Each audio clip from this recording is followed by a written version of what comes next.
was considered by many to be the most beautiful woman in the world. This is her Hollywood debut.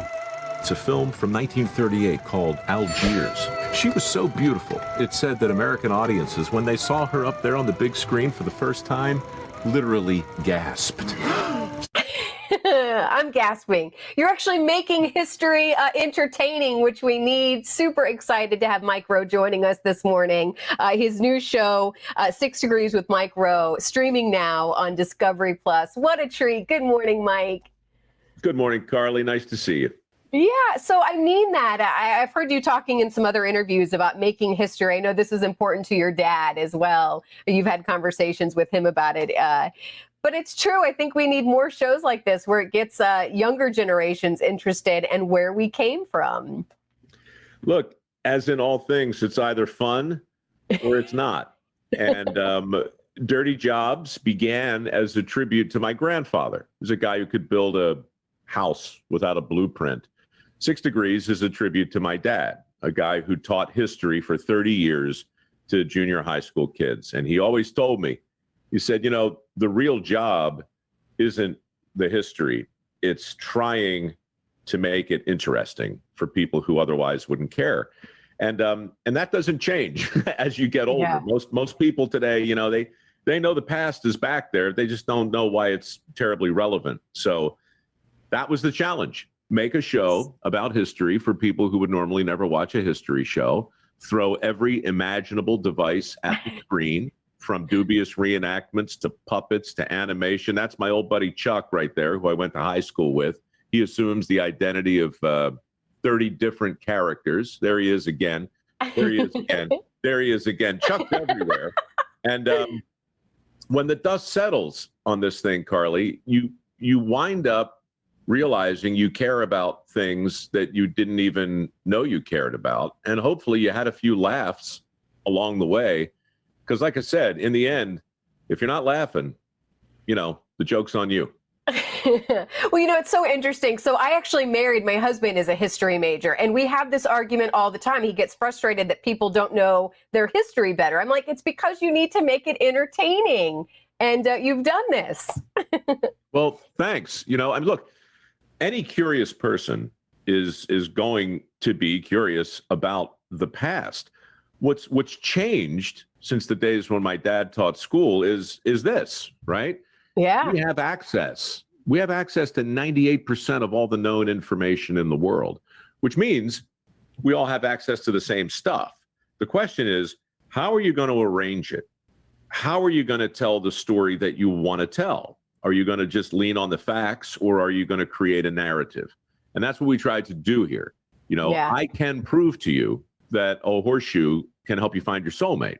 And I can prove that a mousetrap can help you cure your hangover. You just got to give me time to land the plane and come along for the ride. I am along for the ride. I'm in. Hey, you brought up Dirty Jobs, and I know you've been vocal here recently about this term of essential workers. And I love that. I hope you do something more with that on how we kind of look at jobs and look at work. And, you know, is that really true? Do you think you can maybe, you know, use your talents, I think, to put a spotlight on that as well?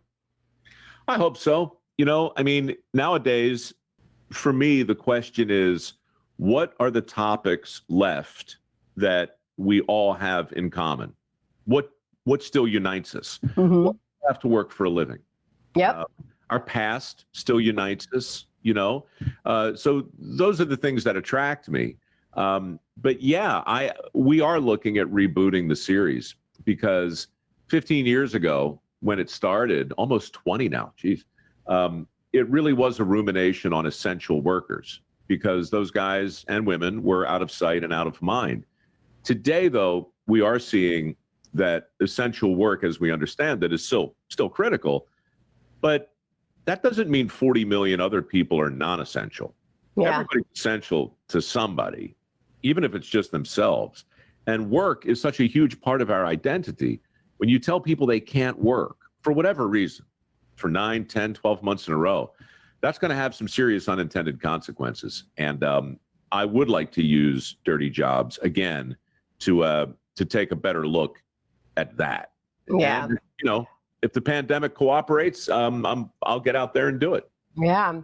What I also have loved about you over the years, of speaking the word essential and degrees, let's talk about college. And you've also been very vocal over the years at saying, hey, not everybody needs to go to, this traditional four-year university. You can have great jobs other ways. And I know you've donated a lot of money for this as well. And I'd imagine that's going to continue even more, as I think so much of the focus right now is getting people back to work. The best thing to come out of Dirty Jobs was a foundation that's still around. It's my foundation, modesty aside. We started it on Labor Day in 2008.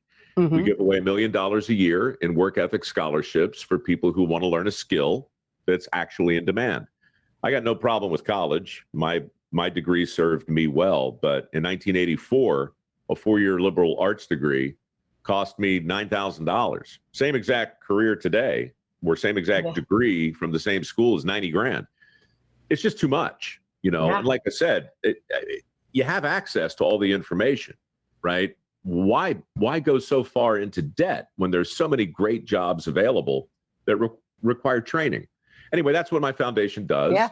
And we'll be doing it again starting in a month and a half. If your viewers want to apply for a work ethic scholarship, microworks.org.